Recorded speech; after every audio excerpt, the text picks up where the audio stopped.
Ali Neke Mkaburu. Heshima yako kiongozi. Leshi. Mambo safi. Noma. Ngozi kwa nimetakata bwana. London haidanganyi bwana. Vipi ukutana maji kule, najua nataka nani kwa mfano labda unapotembea mitaani pale. Waone labda wadada wadada wengi. Unaangalia kwa sisi tulio unaangalia. Hai, just hi. Hai unasalimia. Unajua wanaenda sehemu unaona watu wazuri kama hawana hasira. Bongo zile hai au naye anakupa. Unaweza kusalimia. Kwa mimi nienda kwenye concert, kulikuwa kuna concert ya Akon pale. Nimeenda kule wadada wengi tu. Unaangalia, unajua kushaoa sisi tunakuwa limited, si ndio? Kwa watu wazima tena wewe unaangalia tu kimoyo unakumbuka mwaka fulani basi. Mnakuwa mnaelewa wanaita speed governor. Utafanyaje? Umeshalimitiwa hata speed ukimbie vipi? Unataka mwenyewe na umri unaenda. Sio kama zile za zamani. Bwana, sisi tumefurahi sana kukuona, lakini wakati uko London mambo mengi sana yanatokea, vitu vingi sana vinatokea. Tuanzie kwenye jambo kubwa ambalo la kihistoria kwa upande wa Young Africans, swala la uwanja kupitia bwana mwekezaji GSM pamoja na Young Africans wakiingia ubia wa 50% wanaenda kujenga uwanja, na juzi kwa mujibu wa rais wa klabu ya Young Africans ujenzi ulianza, manake leo ni siku ya pili. Kile ambacho nasema kwa hatua hiyo klabu ya Young Africans umeshaanza ujenzi bado, alisema utaanza in a serious note, kwanza tuongeze process ya kwenda kujenga uwanja, kwamba Yanga wanakwenda kujenga uwanja. Nafikiri kati ya watu imekuwa ni kilio changu, kilio kikubwa ni mimi, si ndio? Kwa sababu klabu zetu tunapaswa kuwa na viwanja. Kwa level ya klabu zetu sisi kubwa hazipaswi kuwa zilivyo sasa hivi. Unajua kwa klabu kama Yanga hata uwanja wa mazoezi na nyinyi ndio kuna kipindi nasikia bana klabu inaendeshwa vijana wana akili sana, lakini haina kiwanja cha mazoezi, na watu wanasifia. Bahati nzuri kuna watu wengi sana wako tayari kusifia, kwa sababu kwa ile level ya niseme ya ufahamu mdogo, kwa sababu wanaamini chochote kile kilichotokea mbele yao kiko sawa. Na mimi ninachojua sasa hivi kizazi cha sasa ndio kizazi cha wai, yani wanauliza kila kitu, lakini bahati mbaya kwenye football kuna kizazi cha watu waliolala. Na nafikiri kidogo watu wamekuwa na akili, wamemega ile wai ikawa chawa.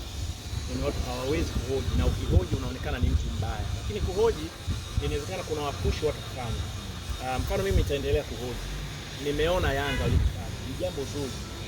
Tunapokuwa tunahoji, sio hatutamani Yanga wajenge uwanja, tunatamani kuona Yanga wanajenga uwanja. Lakini nikirudi kwenye concept hii sasa ya GSM pamoja na Yanga, na maswali yangu madogo, na wakitulia wanaweza wakajibu wakiwa wametulia pia. Wakijibu ovyo pia haitawasaidia, sababu watu badala ya kujibu wao wanakutana. Sisi hapo maisha yetu tumetulia vingine tu, si halikusumbui tena, tumekuwa ni vitu vya kawaida. Ni muhimu watu wanataka kusikia jambo kama hivyo. Nimeanza kwanza tunawapongeza kwa sababu wanakwenda kwenye procedure kufanya Yanga iwe na uwanja, ambao ni jambo zuri sana. Kama umeniona juzi nikiwa kwenye uwanja wa Manchester City, Tottenham, Liverpool pamoja na Manchester United. Nafikiri ni viwanja kama 5 nimetembelea katika hii miji mitatu. Uwanja una faida kubwa sana, sio kwa ajili ya mechi pekee kama watu wanavyojua. Uwanja watu wanaweza kuja wanatembelea, wanaona makombe ya klabu na nini, yani fedha zinazoingia hata mechi hazichezi. Kwa uwanja huwa una business zake nyingine tofauti hata na mechi. It's not a match day tu ndio uwanja una faida, lakini pia kuna uwanja wenu ni faida kubwa. Sasa swali langu la kwanza, nimeona ile 50-50. Nikaona kuna watu wengine wanaishangaa. Mfano kuna timu au clubs nyingine viwanja vimekodisha kabisa. Ukiangalia watu wafuatilie uwanja wa West Ham, sio uwanja wao wanakodisha. Ufuatilia fikiri kuna viwanja vinamilikiwa pia kwa hizo share 50 kwa 50 au 50 kwa 60 kwa 40 na kadhalika. Ni jambo la kawaida linatokea. Lakini kikubwa kinachotakiwa kuhojiwa, ambacho niliona hata waandishi mliohoji pia siku ile hamkuhoji, nilimpa nafasi rais ya Yanga akazungumza peke yake. Azungumza, lakini mnapaswa kujua, kwa sababu wananchi hawezi kumfikia rais wa Yanga pale. Wanapaswa kuona maswali walionayo, nyinyi ndio mnapaswa kuwahoji ili wao wapate majibu. Sasa 50% kwa 50. Yanga chake nini?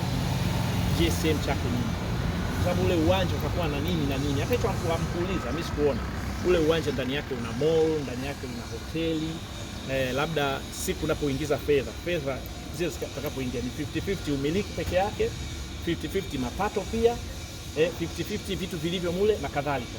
Lakini pia kuna swala la uwekezaji ndani ya uwanja. Mfano ukienda kwenye uwanja wa Tottenham, ndani ya uwanja kuna uwanja wa magari, mbio za magari. Ule uwanja amekuja mtu kawekeza, kama yani ile sehemu imejengwa na Tottenham, lakini kuna mtu kaja kawekeza, akaleta magari, kasini analipa Tottenham. Sasa ndani ya Yanga kama uwekezaji ukifanywa na mtu mwingine una GSM, Yanga na yeye anapata hicho kinachopatiwa au ni 50-50 ingeto kwenye umiliki.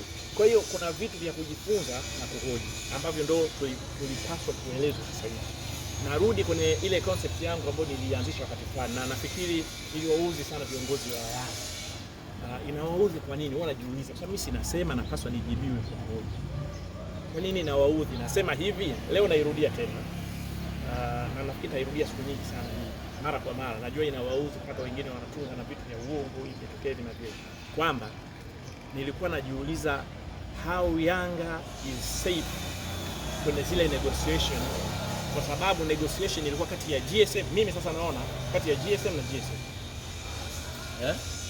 And negotiation sasa tunajenga uwanja ilikuwa ni kati ya GSM na GSM. Kwa sababu rais wa Yanga si ametoka GSM, si mfanyakazi wa GSM. Au afanye siku. No. Unajua, ngoja niwaambie. Kumekuwa kuna tabia kwa watu wakiongea wanatishwa. Wanaje interest yao. Mimi sio. What else? Unaona watu watawashakuta karibu kila kitu wanachokiona wametunga hivi. Lakini wajibu hizi hoja. Lengo la hoja hizi sio kugombana. Lengo la hizi hoja ni kujua. Na watu watakuja na hoja, tuachie Yanga yetu. Basi niseme okay, mimi Yanga sio ya kwangu, naitetea Yanga, babangu Yanga.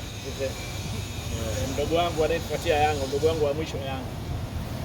Natetea basi hivyo, kama wewe unaniambia niache kuja kutetea wadogo zangu. Nataka kujua hizo, kwa sababu niliwahi kusema kipindi kile kwamba itawezekana vipi siku ikitokea kuna mjadala wa kuingia mkataba, ikaonekana labda kuna shida kwenye upande wa Yanga, kwamba kwenye haki ya Yanga kuna kitu hakijapatikana. Je, ataweza rais kuitetea Yanga wakati anayezungumza naye ni bosi wake? Ndio ilikuwa swali langu. So hivi nijibu tu kwa hoja. Sasa mimi ni kwenye mkataba, maana yake unamaanisha human interest. Sasa mimi hapo, wewe chagua lolote, human interest, sijui business interest na whatever, lakini mimi nazungumzia hiyo ndio hofu yangu kwamba je, haki ya Yanga iko sawa sawa?